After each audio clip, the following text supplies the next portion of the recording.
I'm going to read the Canterbury Tales, the prologue, which is about 20 pages. I have to read it because I have tests on it tomorrow, so I figured, what the heck, I might as well just read it out loud.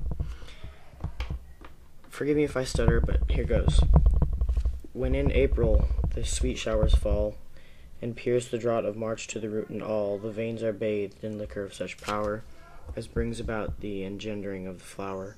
When also Zephyrus with his sweet breath exhales in air in every groove and heath, upon tender shoots in the young sun his half-chorus in the sign of the ram has run, and the small fowl are making melody that sleep away the night with open eye. So nature pricks them and their heart engages.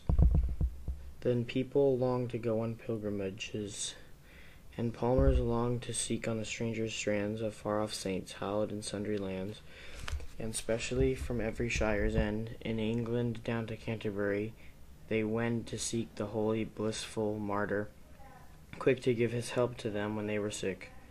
It happened in that season one day in Southwark, at the Tabard as I lay, ready to go on pilgrimage, and start for Canterbury most devout at heart, at night there came into that hostelry some 29 in a company of sundry folk, happening then to fall in fellowship, and there were pilgrims all that towards Canterbury meant to ride.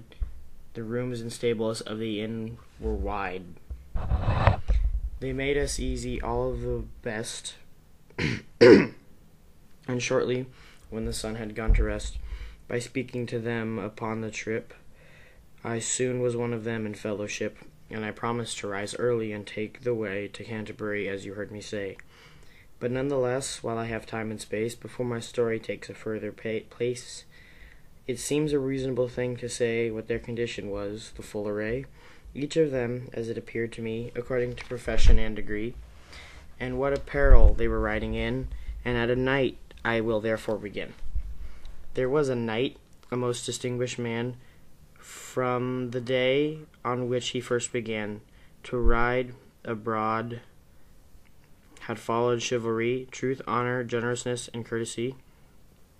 He had done nobly with his sovereign's war, and ridden into battle no man no more, and ridden into battle no man no more. As well in Christian as heathen places, and ever honored for his noble graces. When we took Alexandria, he was there. He often sat at table and in chair. Of honor above all nations, when in Prussia, in Lithuania, he had ridden in Russia. No Christian man so often of his rank.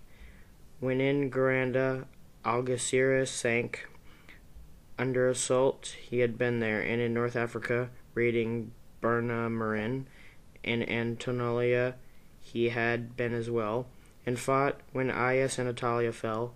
For all along the Mediterranean coast he had embarked with many a noble host. In 15 mortal battles he had been, and jousted for our faith at Tiramissen. Thrice in the lists, and always killed his man. The same distinguished knight had led the van. Once with the Bey of Balat doing work for him against another heathen Turk. He was then of sovereign value in all eyes, and though so much distinguished, he was wise, and in his bearing modest as a maid. He never yet a boorish thing, and said, in all his life, to any, come what might, he was a true perfect gentle knight. Speaking of his equipment, he possessed fine horses, but he was not gaily dressed. He wore a fustian tunic, stained and dark, with smudges where his armor had left mark. Just home from service, he had joined our ranks to do his pilgrimage and render thanks.